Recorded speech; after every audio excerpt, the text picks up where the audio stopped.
ஐயா, இந்த 2026ஆம் ஆண்டு பொதுவாக எப்படி இருக்கும் அப்படிங்கிறது இந்த டாரட் பிரசன்னம் மூலமா சொல்லுங்க.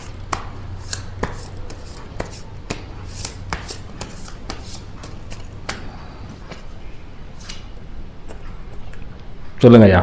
ஐயா, 3 கோப்பைகள், 3 பெண்கள் கோப்பைகளை வச்சு கொண்டாடுறாங்க. ஒரு திருவிழா கோலம், வெற்றி கொண்டாட்டம், திருமணம், நிகழ்ச்சி, விழாக்கோலம், இப்படின்னு கொண்டாட்டங்கள், கேளிக்கைகள், மகிழ்ச்சியான ஒரு காடுங்க ஐயா. 2026 உலக மக்கள், உலக தமிழர்கள் அனைவருக்கும் மகிழ்ச்சியாகவும் கொண்டாட்டமாகவும் ஒரு புதிய விஷயங்கள் தொடருது.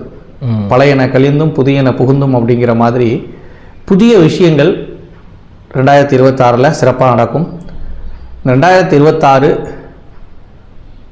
ரொம்ப ஒரு அருமையான வருடமாக உங்கள் அனைவருக்கும் அமைய வேண்டும் என்று ஸ்பிரிச்சுவல் பாத் தமிழ் நேயர்கள் அனைவருக்கும் குழுமத்தின் சார்பாகவும் கணியின் ஜோதிட ஆராய்ச்சி மற்றும் டாரோட பிரசனம் எங்கள் நிறுவனத்தின் சார்பாகவும் புத்தாண்டு வாழ்த்துக்களையும், இறை வழிபாட்டோடு செய்கின்ற செயல்களை எப்போதும் இறைவன் வெற்றி பெறச் செய்வான். இறைவனோடு இணைந்திருங்கள்.